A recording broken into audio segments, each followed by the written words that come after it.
Hello and welcome to the Northwood Podcast. I'm your host, Heath Jones. I pastor Northwood Christian Church in Indianapolis, Indiana. We'd love for you to check us out if you haven't already. Northwood is a church that welcomes and accepts all persons. It's something we want to hold out front and center. I'm proud to serve a denomination called the Disciples of Christ. Look them up. That recognizes the callings and the ordinations of those who have often been left out or outright persecuted against, much less given leadership positions within the church. I'm thinking here of women and queer people broadly, and there have been others throughout history. But as I was saying, I'm very proud to name several women and queer people and even several queer women as my colleagues in ministry. And if a movement toward reconciliation and inclusion sounds like something you'd like to be a part of, you might check us out. To learn more, please visit our church's website, Northwood's website. It's www.indyncc.org. That's indncc.org.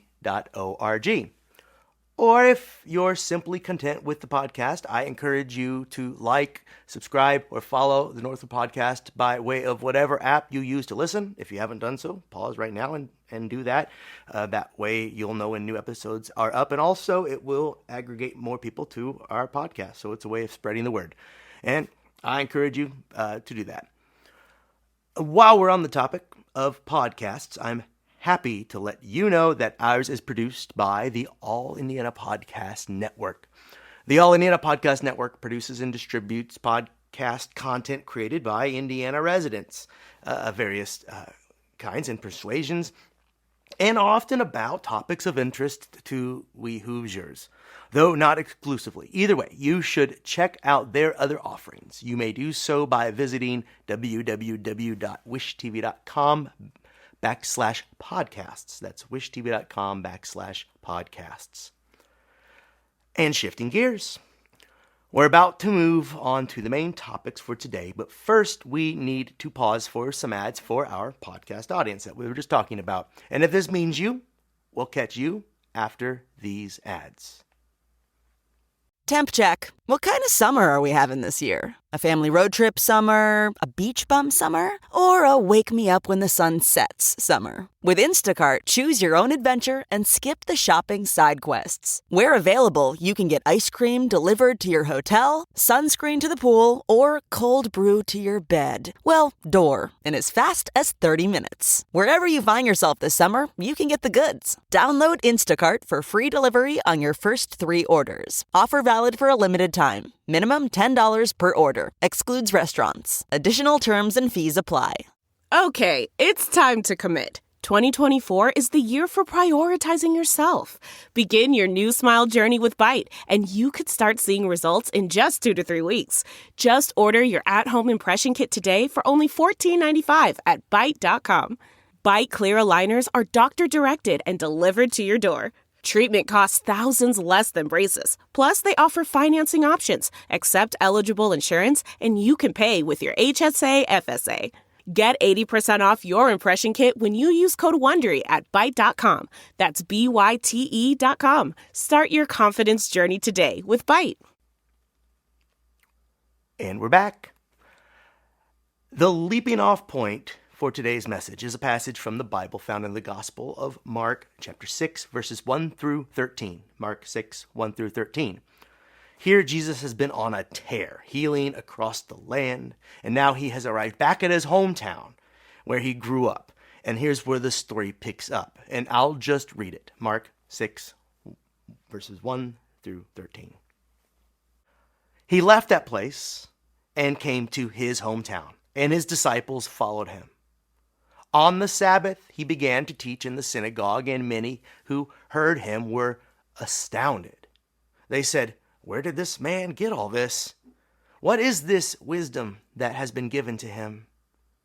What deeds of power are being done by his hands? Is not this the carpenter, the son of Mary, and brother of James, and Joseph, and Judas, and Simon? And are not his sisters here with us?" And they took offense at him. Then Jesus said to them, "Prophets are not without honor, except in their hometown and among their own kin, and in their own house. And he could do no deed of power there, except that he laid his hands on a few sick people and cured them. And he was amazed at their unbelief. Then he went about among the villages teaching. He called the 12 and began to send them out 2 by 2, and gave them authority over the unclean spirits. He ordered them to take nothing for their journey except a staff, no bread, no bag, no money in their belts, but to wear sandals, and not to put on 2 tunics. Just bring one. He said to them, "Wherever you enter a house, stay there until you leave that place. If any place will not welcome you, and they refuse to hear you, as you leave, shake off the dust that is on your feet as a testimony against them." So they went out and proclaimed that all should repent. They cast out many demons and anointed with oil many who were sick and cured them. That's where the passage leaves off, those disciples doing the things that Jesus had done. Before we really dive in, though, I'd like to talk about this word prophet that came up a few times, as in Prophet, one who would prophesy, or a seer, someone who is wise. You may have noticed that the word pops up often in our common vernacular to mean somebody who sees into the future. And I just like to clear up some confusion about this word, because in recent times, this word has come to be used to describe someone who can see into the future and then make predictions about what's going to happen. And this is very unfortunate, because in the biblical world, this is seldom what the word actually means. In the Bible, a prophet almost always means someone who can accurately and sagely, perhaps like a frantic maniac, but with clarity, describe their current circumstance. An inspired teacher or preacher who could proclaim the will of God to a people in a specific time. So, the prophet would look at a cultural landscape and proclaim it unjust, or greedy, or violent, and then describe what sort of transformation needed to occur for that culture to conform to life-giving ways. This will be the sense in which we talk about a prophet throughout this time together. Just so you know, when I say prophet, that's what I mean. One who truthfully and in wisdom calls it like it is, and then describes things as they ought to be. Keep that in mind as we proceed. And I have preached on this passage before, or at least one of its parallel versions in one of the other synoptic gospels. I think it's in Matthew and Luke as well. I know it's in Luke. I should have looked that up before I started this, but neither here nor there. But let me tell you, I have enjoyed preaching on this story, a sermon about leaving behind those things, or better yet, those people who have irked me in life.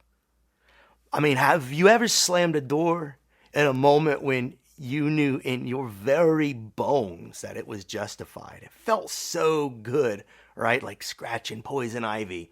Never did it occur to me to question who the prophet was in my scenarios when I'd hear passages like this read or talked about.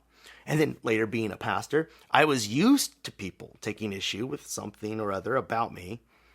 So I could see myself in this way too easily. I can remember, for instance, coming back to my childhood church after my first year away at college. I was even then training to be a pastor, and I thought I had learned a thing or two. I probably had.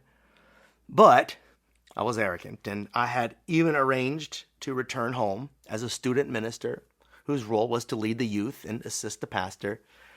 I was even tasked with teaching an adult Sunday school class, like teaching some of the people who had raised me. Kind of ridiculous. I thought I'd wow them with my newfound knowledge, and I thought I'd challenge them and correct their folksy, colloquial, quaint understanding of the scriptures and church history. In short, I was an arrogant young fool and was received as such. But do you know what I called it then, when they questioned me or rolled their eyes? Persecution. I was a prophet without honor in my own town, my home. It was cathartic to metaphorically wipe the dust off my shoes and return to college for my sophomore year. And this Messiah complex never leaves us overnight. In my first years of pastoring, now a college graduate with a degree in Christian ministries, I thought I was about to reinvent the local church. I had ideas, I had passion, I had an axe to grind, I had answers to life's problems, and I hadn't even really lived. And rest assured, I let everyone know about it. I preached impassioned sermons calculated to convict and move hearts. I preached as one who knew that he had seen the face of God and was tasked with describing what I'd seen to a group of people who couldn't possibly understand. When I was met with criticism of my style or my half-cooked ideas, or resistance to my ideas, in fact, I would say persecution. Again, a prophet without honor in my new hometown. This was, I explained to myself, why nothing I tried seemed to work. After all, Jesus could, quoting verse 5, perform no deed of power, except heal a few sick people. And it was because Jesus was hamstrung by the lack of faith in his hometown. So why not me? So I lamented the lack of faith I saw in others, and in doing so, I felt better myself, insecure as I was. Shake the dust off your feet and move on, right? Well, it could be true for people like me in those times. It could be necessary. But lately, the conversations I've been having have caused me to rethink what this passage could mean for the church in this year, 2024. But let's go back to it, and I'll tell you why. Jesus had been traveling and healing. We've been over that. He arrives at his hometown where he was, as I said, hamstrung by their lack of belief in his capacity to heal. So he moves on and now sends out his disciples to do similar work. It is in this context that he instructs them to, should they be received with less than a warm welcome, shake the dust off of their feet as they leave. The text says that this serves as a testimony against them being whoever were rude, I guess, or overtly hostile. It's a powerful gesture and image, leaving behind, metaphorically or literally, the very dirt they tarnished you with. It's as if to suggest, I'm leaving, but I'm taking none of your ugliness with me. Growing up, I took this advice to be good advice for those who may get their feelings hurt. But also, I took this to be the model of how to react should someone reject me for my faith. Again, this persecution complex is kicking in at this stage of my life I'm here describing. While it is true that in places on this planet someone may be persecuted for following Jesus, this could hardly be said where I was living growing up and where I still live. In fact, upon further reflection, I think that the inverse has been true. Could it be that others have been leaving the church, shaking the metaphorical dust, the hurt, the trauma off their feet, that our churches that we Christians have all too often generated, and that it is we who are now all covered in the dust? Just flip it. We always see ourselves in the role of the persecuted leaving in a huff, but could it be that the church has been persecuting our prophets for over the course of centuries? For me, these are rhetorical questions, all of these. There are broad strokes I should paint with first to make the point. Greed, for example, has always been the church's bugaboo. We've been all too corrupted by the allures of wealth, forgetting that the church is meant to be but a conduit for wealth, so that it may flow to the places where it is most needed. I'm thinking here of hungry bellies, shelter for those who need it, and every other human need met first before we bask in the overflow of what God has trusted us with. We've done this very poorly. We've built up our institutions as if they were the point, the reason for their own existence, as if they justified their own existence. When really, our churches are meant to be places where even the institution's impulse is to die, if this means the people might then live. But over the course of centuries, people have noticed our churches and its leaders treating money and wealth generally as if it were the point of it all after all. That is what the dominant message of the last century, I think, has been.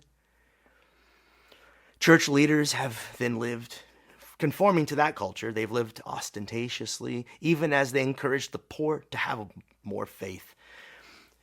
In our century, the rise of the prosperity gospel has soured our reputation still more, as it suggests that getting rich is evidence of God's approval, and even perhaps the overall reason that one might follow Jesus in the first place. Strange idea to follow a poor man to get rich. People are supposed to be able to turn to Christian communities driven by the principles of Jesus, and then find relief from the evil impacts of greed. Instead, they find that things are much the same inside of many churches. They can feel like shopping malls as well as any other place in the United States. And we often fail too, don't we, to speak prophetically about the dangers of wealth, consumerism, and idolizing profit margins over prophetic words of those who'd question the wisdom of all of this. So after observing this, they shake the dust off of our ideas and our examples and off their feet, leaving us all covered in their dust. And we think as them. Now that's broad strokes, what I've just described. How about the specifics? Well, we've had prophetic movements rise out of our churches.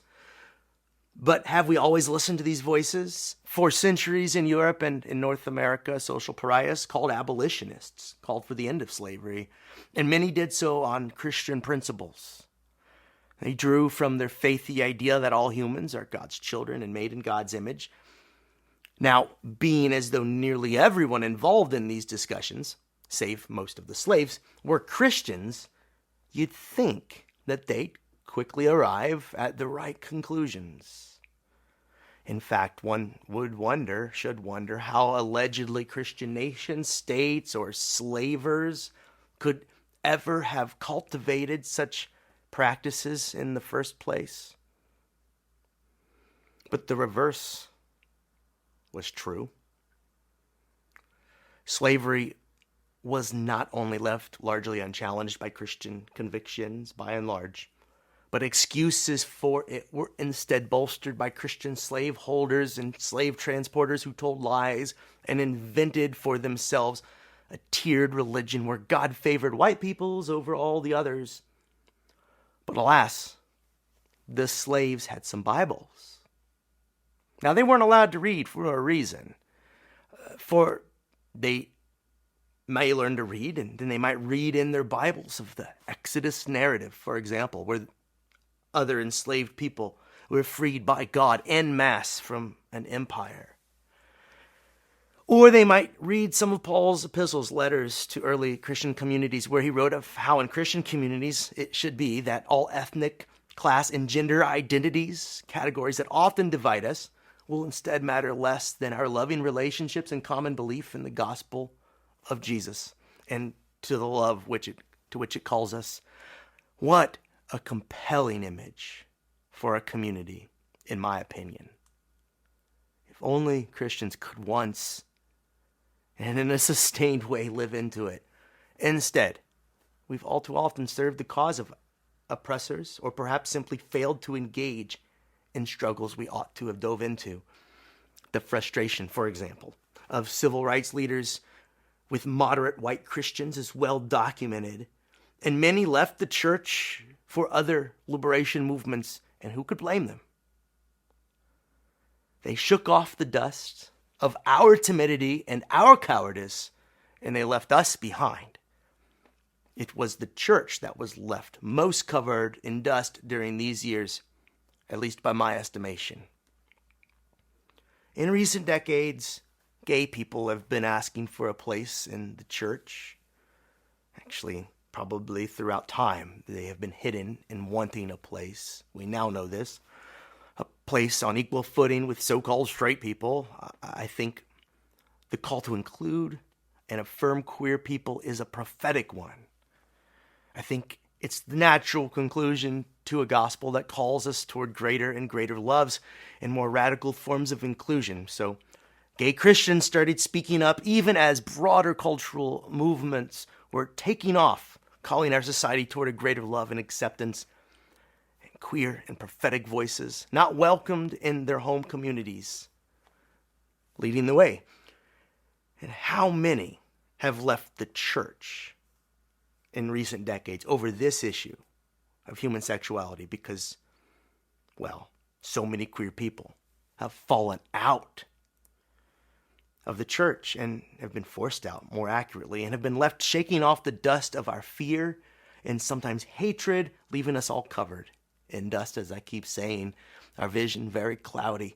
And those who have family members, loved ones, children who are gay, transgender, what have you, these see how challenged followers of Jesus have failed to love. Challenged followers, or I say alleged followers, it's challenging, but if we are followers, we will do it. We have failed to love queer friends. And in my opinion, they have left us all covered in dust, and rightfully so.